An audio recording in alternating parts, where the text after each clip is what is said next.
Maths maths maths maths सीखो आज तुम। Maths maths maths maths maths से वंडरफुल कर सकते हैं रोज page full. Maths maths maths maths Maths are fun every season. Practice maths for healthy reason. चारों ओर मच गया शोर. Practice more, practice more.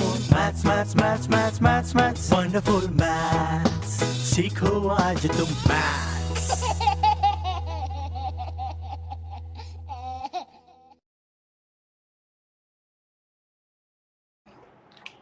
Congruent circles वो सर्कल्स होते हैं जिनके अंदर रेडियस सेम होता है। उसके बाद कॉन्सेंट्रिक सर्कल्स वो सर्कल्स होते हैं जिनके अंदर 3-4 सर्कल रहने के बावजूद भी उन सब का सेंटर सेम होता है। इंटरसेक्टिंग सर्कल मतलब वो सर्कल जहां पर एटलीस्ट एक पॉइंट पे वो टच होते होंगे, जैसे कि छोटा सर्कल बड़ा सर्कल दोनों भी मीट कर रहे हैं। यहाँ पर याद रखना ये है एक्सटर्नली टचिंग सर्कल्स और ये है इंटरनली टचिंग सर्कल्स। कंडीशन क्या होती है कि उनके वहाँ पर जब दो सर्कल टच करेंगे तो एटलीस्ट एक पॉइंट पे वो टच करने वाले हैं, ठीक है, और वो एक ही होना चाहिए वैसे देखा जाए तो। और अगर वो एक से ज़्यादा होता है तो हम उसे बोलेंगे इंटरसेक्टिंग सर्कल्स। ओके, सर्कल का जो सबसे पहला थ्योरम है वो थ्योरम है कि अगर सर्कल के अंदर कोई कॉर्ड हम ड्रॉ करते हैं, देखो यहाँ पे ड्रॉ कर दिए, और उस कॉर्ड के ऊपर अगर मैंने कोई सेंटर से परपेंडिकुलर ड्रॉ किया है तो वो उस कॉर्ड के दो इक्वल पार्ट्स करता है। जैसे कि यहाँ पर अभी ये AP और PB दोनों इक्वल रहने वाले हैं, ठीक है। अब आपको बात क्या समझनी है कि इस थ्योरम को प्रूव करने के लिए मैं हाइपोटेनस साइड थ्योरम यूज करने वाला हूं, ठीक है। थ्योरम को प्रूव करने के लिए जो कंस्ट्रक्शन के तौर पर मुझे दो रेडियस बनाने पड़ेंगे वो आपको बात याद रखने की है, और उन दो ट्रायंगल को ही जो बने रेडियस ड्रॉ करने के बाद मैं हाइपोटेनस साइड थ्योरम से प्रूव करने वाला हूं, ठीक है। अब कैसे, जो रेडियस मैंने ड्रॉ किए वो दोनों रेडियस उन दो ट्रायंगल के हाइपोटेनस बन जाएंगे। ये स्टैंडिंग वाली जो लाइन है जो मैंने परपेंडिकुलर ड्रॉ किया है सेंटर से कॉर्ड के ऊपर, वो तो बनेगा उनका कॉमन साइड, ठीक है। मतलब दो कंडीशन सेटिस्फाई हो गए, मुझे हाइपोटेनस भी मिल गया, मुझे कॉमन साइड भी मिल गई, ठीक है। और एक ऑलरेडी एंगल तो मुझे 90 डिग्री मिला हुआ ही है। तो इस तरीके से इन दो ट्रायंगल को मैं हाइपोटेनस साइड थ्योरम से प्रूव करके, कॉन्ग्रुएंट प्रूव करके मैं क्या करूंगा, जो मेरी रिक्वायर्ड साइड है, मतलब कौन सी, ये दोनों पार्ट्स AP = PB, ये मैं प्रूव करने वाला हूँ। थ्योरम बहुत ही इंपॉर्टेंट है, याद रखना, इसको स्टार मार्क कर देना। एग्जाम में पूछे जाने के चांसेस बहुत रहते हैं इस थ्योरम के। और अगर एग्जाम में अगर सम पूछा भी नहीं, थ्योरम पूछा भी नहीं गया तो इसके ऊपर बेस्ड क्वेश्चन तो आते ही है, ठीक है। अभी जो नेक्स्ट बात आपको क्वेश्चन जो रहेंगे वो सर्कल में मुझे एक परपेंडिकुलर सेगमेंट ड्रॉ करके देंगे और उसकी लेंथ दी जाएगी, और मुझे कहा जाएगा एक तो इस सर्कल के अंदर रेडियस ढूंढ के निकालो, या फिर इस पूरे कॉर्ड की लेंथ ढूंढ के निकालो, या फिर ये परपेंडिकुलर सेगमेंट की लेंथ निकालो। ऐसे 3 क्वेश्चंस रहेंगे इस पूरे एक्सरसाइज के अंदर बेस्ड। अब ध्यान से सुनो मुझे क्या करना है। हमने पहले थ्योरम सीखा कि if a perpendicular is drawn from centre to chord it bisects the chord. मतलब अगर ये OP ड्रॉ किया है CD के ऊपर, ये OP ड्रॉ किया हुआ है CD के ऊपर, ठीक है, तो मतलब क्या हुआ, CP और PD ये दो उस कॉर्ड के इक्वल पार्ट बनने वाले हैं, ठीक है। एक बात याद रखना। और दूसरी बात क्या, ये परपेंडिकुलर ड्रॉ करने के बाद जो रेडियस ड्रॉ किया हुआ है यहाँ पर OPD, ये ट्रायंगल जो बना वो बनने वाला है राइट एंगल ट्रायंगल। तो मैं इस राइट एंगल ट्रायंगल में पाइथागोरस थ्योरम लगाने वाला हूँ। मतलब एक प्रॉपर्टी कौन सी, perpendicular drawn from centre to chord bisect the chord, ये प्रॉपर्टी यूज करना है मुझे, और दूसरा पाइथागोरस थ्योरम यूज करना है। इन दो का यूज करके ही मैं एक्सरसाइज 6.1 सॉल्व करने वाला हूँ, ठीक है। अभी 6.1 के अंदर जो इंपॉर्टेंट क्वेश्चन है अपन जरा उनको जरा देख लेते हैं, ठीक है। मुझे कहा गया है distance of a chord AB from center of the circle is 8 centimeter and length of a chord AB is 12. मतलब मुझे एक chord दिया हुआ है, देखो ये रहा वो सर्कल, रिक्वायर्ड सर्कल, ये रहा वो chord AB, ठीक है, AB, ये है वो सेंटर और ये रहा उसके ऊपर परपेंडिकुलर ड्रॉ किया हुआ. सो ये जो परपेंडिकुलर ड्रॉ किया हुआ है हम उसे बोलते हैं distance of a chord from centre. ठीक है, तो ये जो डिस्टेंस आपको दिया हुआ है वो दिया हुआ है 8 और पूरा का पूरा AB आपको दिया हुआ है 12. And now question is find the diameter of a circle. चलो ठीक है, अभी डायमीटर अगर मुझे ढूंढ के निकालना है सर्कल में तो सबसे पहले ये ढूंढ के निकालना जरूरी है कि इसका रेडियस क्या होगा, है या नहीं. तो चलो फिर टारगेट रखते. अगर मैंने ये AC को ढूंढ के निकाल लिया तो उसका डबल करके मैं क्या करने वाला हूं, डायमीटर ढूंढने वाला हूं. तो अब देखो, अब मेरा जो क्वेश्चन है वो दो आंसर मतलब वो दो हिस्सों में बंटने वाला है. नंबर 1 मैं यूज करने वाला हूं थ्योरम वाली प्रॉपर्टी और दूसरा मैं यूज करने वाला हूं PGT मतलब पाइथागोरस थ्योरम. ठीक है, अब पाइथागोरस थ्योरम मैं जहां पे यूज करूंगा वो रहेगा एक राइट एंगल ट्रायंगल. अभी समझो वो जो distance of AB from C है ना, मैं उसे CD बोल दिया. ठीक है, तो मेरे पास ट्रायंगल कौन सा बना, ट्रायंगल बना मेरे पास CDA जहां पर एंगल D बनने वाला है 90 डिग्री. ठीक है, अब आपको हमेशा एक बात याद रखनी है कि इन टाइप के सम्स में दो हिस्सों में सम बनेगा. एक थ्योरम के ऊपर बेस्ड मैं प्रॉपर्टी यूज करने वाला हूं और दूसरा पाइथागोरस थ्योरम के ऊपर. हमेशा इस बात को याद रखना. अब थ्योरम क्या कहता है कि if a perpendicular is drawn from centre to chord it bisects the chord. Correct है. अब दूसरा क्या, ये पाइथागोरस थ्योरम यहाँ पे लगने वाला है. अगर मैं यहाँ पे बाय, आप समझ जाना PGT मतलब पाइथागोरस थ्योरम है. ठीक है, अगर मैं बाय PGT अगर अप्लाई करता हूँ थ्योरम ये राइट एंगल ट्रायंगल में, सबसे पहले थ्योरम क्या है, hypotenuse square equals to side 1 square plus side 2 square. Correct है. तो ट्रायंगल का नाम क्या है, CDA. 90 डिग्री कहाँ पर है, D पे यहाँ पे. सो एक पॉइंट D को हटाओ वहां से, क्या बचा CA, तो CA बनेगा हाइपोटेनस. तो hypotenuse square equals to CD square plus DA square. Formula लिख दिया. अब मेरे पास कौन से नंबर अवेलेबल है, अब मेरे पास तो सिर्फ 8 ही अवेलेबल है ना. ना मेरे पास DA अवेलेबल है ना मेरे पास CA तो मुझे निकालना है. ठीक है, तो अब मैं DA के लिए सोचना चालू करता हूं कि मैं DA लाऊं तो लाऊं कहां से, और तब बारी आती है उस थ्योरम की. ठीक है, अब देख रहे हो DA ये एक पार्ट बनने वाला है हाफ एग्जैक्टली इस AB का. क्यों, क्योंकि मेरे पास थ्योरम है. थ्योरम क्या कहता है, perpendicular from centre bisects the chord. Correct है कि नहीं. तो फिर भी क्या होगा, ये जो DA है इक्वल्स टू क्या रहेगा, AB अपॉन AD, सॉरी हाँ, AB अपॉन 2. AB क्या है, पूरा कॉर्ड है.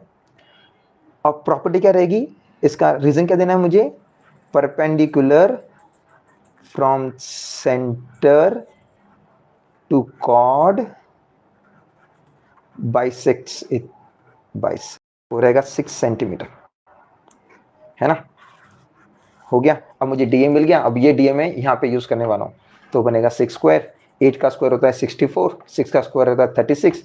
दोनों को प्लस किया तो आएगा मेरा आंसर 100. और हमेशा याद रखना है कि पाइथागोरस थ्योरम लगाने के बाद जो मेरा आंसर रहेगा वो मुझे स्क्वायर रूट कर ही मिलने वाला है ना. तो मुझे स्क्वायर रूट निकालना पड़ेगा यहाँ पे. तो CA equals to under root 100 taking square root on both the sides we get the answer 10. अभी वो क्या रहेगा 10 सेंटीमीटर. तो चलो हमारा पहला टारगेट तो पूरा हो गया. अच्छा ठीक है, मुझे ये तो याद दिलाओ हमने CA निकाला क्यों, क्योंकि मुझे डायमीटर निकालने का था और डायमीटर निकालने के लिए अभी रेडियस बहुत जरूरी है ना. अब मुझे रेडियस मिल गया, CA रेडियस है. अब मेरा टारगेट क्या रहेगा, डायमीटर निकालना. करेक्ट है. तो अभी हम क्या करते, radius, therefore radius equals to 10 centimetre and hence diameter equals to double of radius, so 10 into 2 that is equals to 20 centimetre. और इस तरीके से हमने ये पूरा का पूरा सम सॉल्व कर लिया. अभी हर बार ऐसे ही होगा, आपका सम दो हिस्सों में रहेगा, एक थ्योरम बेस्ड पार्ट और एक पाइथागोरस थ्योरम बेस्ड पार्ट. और बाद में आपको सोचना है कि भाई मुझे निकालना क्या एग्जैक्टली. रेडियस बोला तो मुझे यहीं पे रुक जाना है, अगर मुझे डायमीटर बोला तो थोड़ा सा एक कदम आगे जाना है या नहीं. अभी अगर अपन दूसरा क्वेश्चन देखेंगे इसका, तो उन्होंने क्या कर दिया, उन्होंने अभी आपको डायमीटर ऑफ सर्कल, चलो अपन क्या करते हैं, पहले तो सर्कल बना कर देते हैं। ये रहा मेरा सर्कल, ठीक है, ये है कॉर्ड, ये सेंटर सी, और ये उससे परपेंडिकुलर ड्रॉ किया हुआ सेगमेंट, ठीक है। अब अगर आप क्वेश्चन को ध्यान से समझने की कोशिश करोगे, आपको क्या पता चलेगा कि diameter of a circle is 26 centimetre. चलो ठीक है, मुझे ऑलरेडी डायमीटर दे दिया उन्होंने। Length of a cord of a circle is 24 centimetre, ठीक है। तो कॉर्ड मतलब जो ए बी है वो कितना दिया हुआ है मुझे, 24 दिया हुआ है, ये पूरा का पूरा दिया है 24, ठीक है। अब आगे क्या बोलते हैं वो, find the distance of a cord from the centre. तो मतलब मुझे ये CD फाइंड आउट करना है। हमेशा याद रखना, ये CD को क्या बताने वाले क्वेश्चन के अंदर, distance of a cord from centre, ठीक है। अभी मुझे और कौन सी बात दी उन्होंने, मुझे बोला गया है कि डायमीटर की वैल्यू है ना, डायमीटर कितना दिया है मुझे दिया है डायमीटर 26 सेंटीमीटर, ठीक है। जैसे कि हमने वहां, मुझे यहाँ पे रेडियस ड्रॉ करना है ताकि यहाँ पे कोई राइट एंगल ट्रायंगल बन जाए, है ना। रेडियस वो हमने स्टार्टिंग में लिया है या नहीं।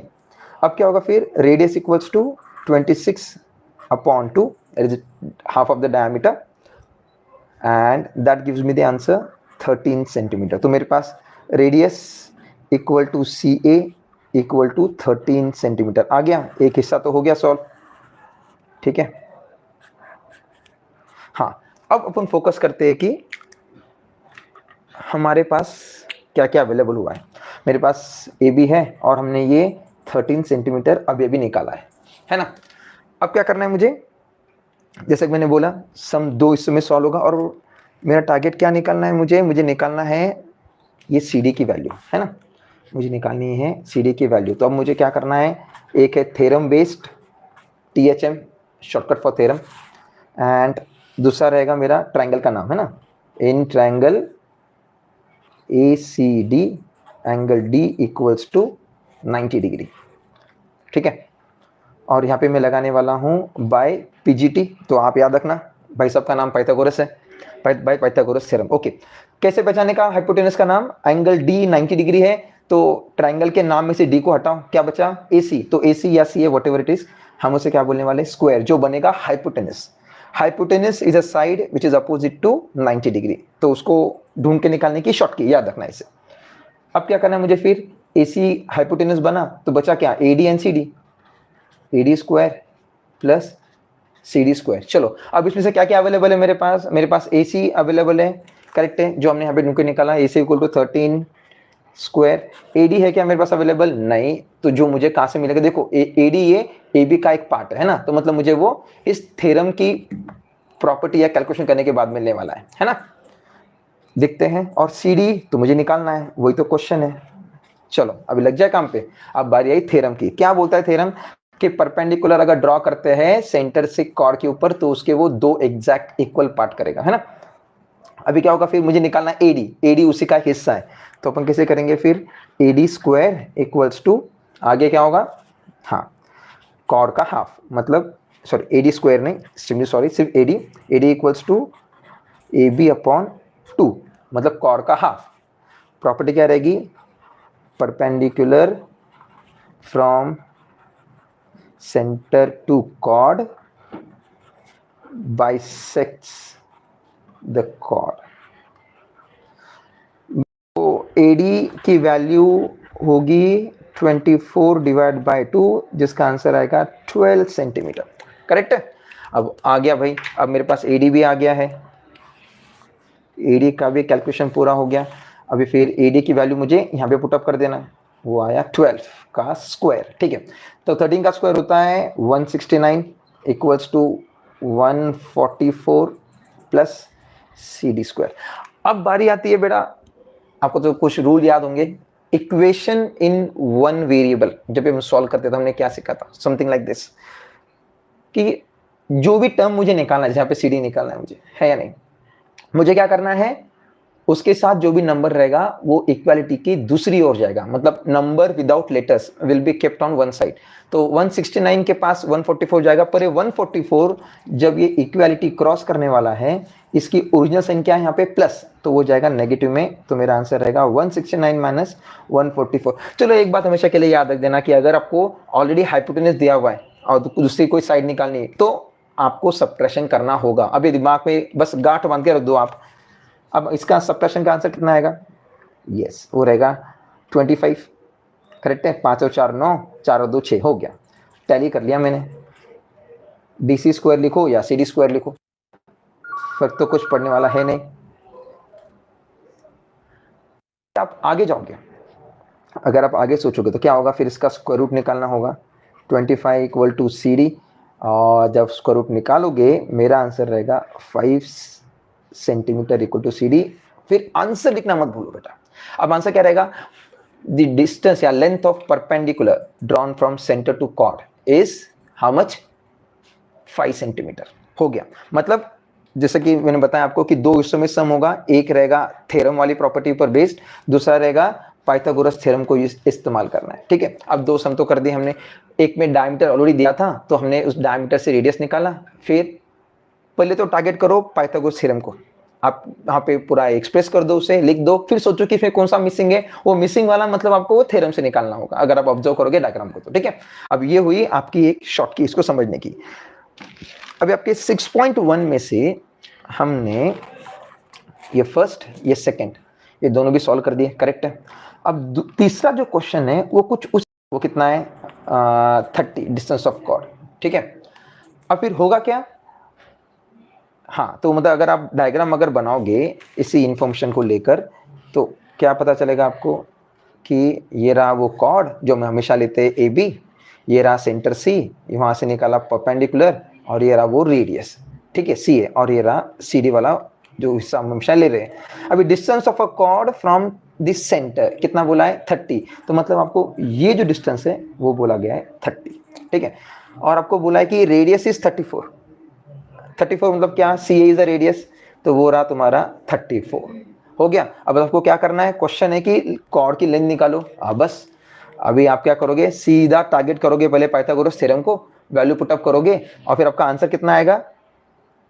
AD वाला जो भी रहेगा 34 का स्क्वायर। आपको याद रखना है कि हाइपोटेनस दिया हुआ है, मतलब मुझे क्या करना पड़ेगा? सब्ट्रैक्शन करना पड़ेगा, जैसे हमने यहाँ पे किया था। 34 का स्क्वायर निकालो, 30 का स्क्वायर निकालो, दोनों को सब्ट्रैक्ट करो, जो भी आंसर आएगा फिर उसका स्क्वायर रूट निकालो, जैसे हमने यहाँ किया था। वो बन जाएगा मेरा एक टुकड़ा।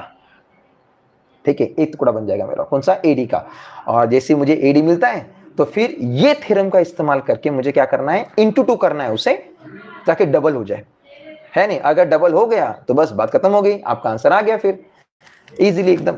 अभी आपको ये सब होने के बाद, चलो चलिए ये तीनों क्वेश्चन तो हो गए। अब अगर इस क्वेश्चन में अगर आपको ऐसा लगता है कि कुछ हार्ड सम है आपको, तो मुझे जरूर बता देना। ठीक है।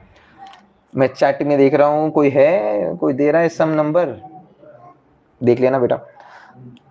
अभी अगर हम देखे जाए तो अभी मेरे ख्याल से लगता है कि क्वेश्चन नंबर 5 थोड़ा बहुत आपको बता देता हूँ मैं। काफी अच्छे भी सम है। ठीक है, देखते हैं कि क्या होता है उसके अंदर। बच्चा बड़ी देखो अभी, क्वेश्चन कहता है कि आपको दिया है सबसे पहले कॉन्सेंट्रिक सर्कल। अभी कॉन्सेंट्रिक सर्कल का मतलब क्या होता है? कि दो सर्कल जिसका सेंटर सेम हो, ऐसे सर्कल। अभी यहाँ पे तो मिनिमम 2 होनी चाहिए, तो यहाँ पे 2 ही दिए वैसे भी। ठीक है। अब क्या करना है मुझको? ये रहा वो कॉर्ड। ठीक है। फिर A P Q and B, और ये रहा सेंटर का O। ठीक है। अब बारी क्या आती है? मुझे क्या प्रूव करना है? ये जो भाई साहब AP है यहाँ पर, ओके, ये AP वाला हिस्सा मुझे इक्वल प्रूव करना है QB से। ये तो बड़ा आसान है। ठीक है। अब अगर आपको मैंने बताई हुई बातें इजीली समझ में आती है तो बस सम आपका हो गया। अब देखो करना क्या। अब ध्यान से सुनो मैं क्या बोलता हूँ। सबसे पहले आप क्या करो, यहाँ पर अपन क्या करते हैं? एक कंस्ट्रक्शन कर देते हैं जबरदस्ती वाला। ठीक है। परपेंडिकुलर ड्रॉ कर दिया मैंने, इसका नाम देता हूं मैं D। ठीक है। याद रखना OD मतलब क्या किया हमने? OD is perpendicular to chord AB। अभी ये बात आपको याद रखना है। ठीक है। अब अगर आप इसको समझने की कोशिश करोगे। देखो हाँ, अगर मैं छोटे सर्कल की बात करूं बारी बारी, मतलब अपना सम इसमें भी दो हिस्सों में होगा, एक होगा फॉर बिगर सर्कल, दूसरा होगा for smaller circle. Okay, I hope I am making some sense. Okay, question number 5 और 6। ओके मल्होत्रा जी, बताता हूँ क्वेश्चन नंबर 5 तो बता रहा हूँ, देख लेना। अब देखो आपको क्या करना है, सर ने बोला कि जैसे मैंने परपेंडिकुलर ड्रॉ किया तो क्या हुआ है यहाँ पर, यहाँ का जो कॉर्ड है पी क्यू, ठीक है, उसके दो हिस्से हो गए P D and D Q. ठीक है, तो अपन क्या करते हैं, दो हिस्सों में पहले सम को बांट लेते हैं, फॉर स्मॉलर सर्कल और फिर स्टार्टिंग में करते हैं for bigger circle. Okay, bigger circle. अभी जरा आप ऑब्जर्व करना है यहाँ पे, ठीक है, आपको क्या मालूम पड़ता है कि for smaller circle OD is perpendicular to PQ।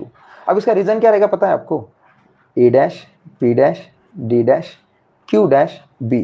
भाई मैंने ओरिजिनली तो बोला है कि वो AB से परपेंडिकुलर है, ठीक है, पर अगर आप ध्यान से देखोगे तो क्या हुआ है कि ये सब एक ही लाइन में है ना, APDQB है ना, तो फिर इसकी वजह से वो एक ही लाइन के ऊपर होने की वजह से वो PQ को भी परपेंडिकुलर हो गया है। ठीक है, अब देखो बात क्या आती है, जैसे मैंने परपेंडिकुलर ड्रॉ किया, मेरे पास एक थ्योरम है।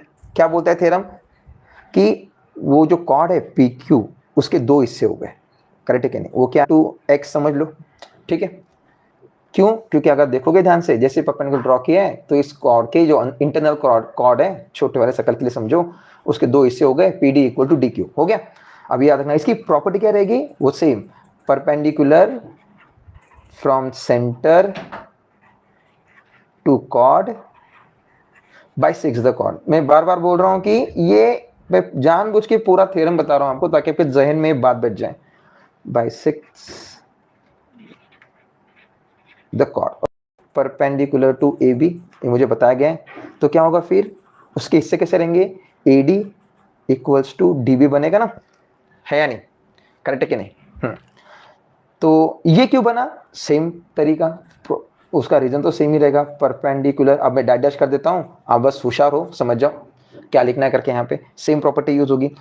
अब जरा, अभी हमने कर दिया, अपना बैकग्राउंड पूरा का पूरा बन गया। अब आप देखो मैं क्या बता रहा हूँ, अगर आप इस पूरा देखो AD, अगर AD को ऑब्जर्व करोगे आप पूरा का पूरा, ध्यान देना बच्चा पार्टी, AD को ऑब्जर्व करोगे तो इसके दो हिस्से होते हैं, AP प्लस PD, है या नहीं, रीजन क्या है उसका, A dash P dash D। और अगर DB को ऑब्जर्व करोगे तो उसके दो हिस्से होते हैं, वो क्या है, DQ प्लस QB। अब बस मुझे वही बताना है उनको, मैं कुछ ज्यादा दिमाग नहीं लगा रहा हूँ, जो बात वो मुझे बता रहे हैं डायग्राम में, मैं बस उनको बता रहा हूँ फिर से। ठीक है, तो क्या लिख रहा हूं मैं यहाँ पे अभी कि AD के दो हिस्से हुए, कौन से हिस्से हुए, AP प्लस PD, ध्यान देना PD।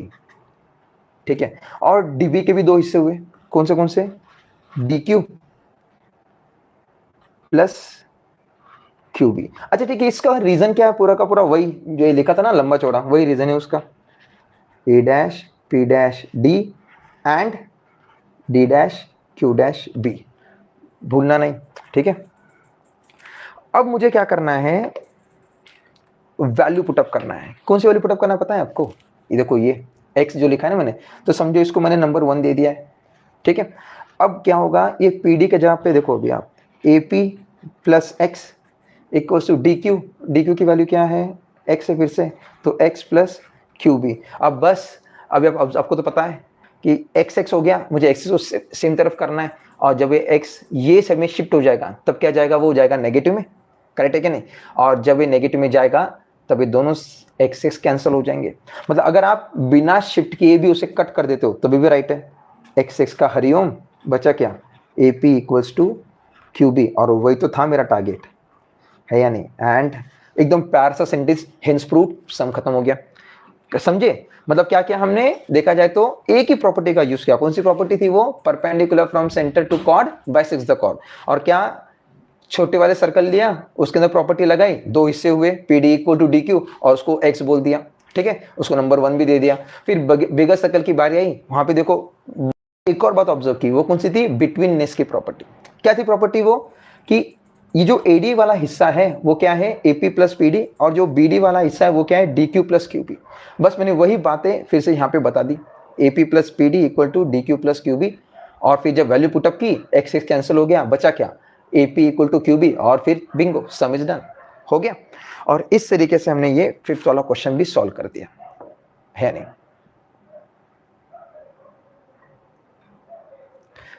अब मेरे ख्याल से 6.1 का 5th वाला क्वेश्चन भी हमने सॉल्व कर दिया, करेक्ट है बच्चा पार्टी। अब अगर आप और भी ऑब्जर्व करोगे इनके अंदर तो 6.2 भी उतना ही इंपॉर्टेंट है।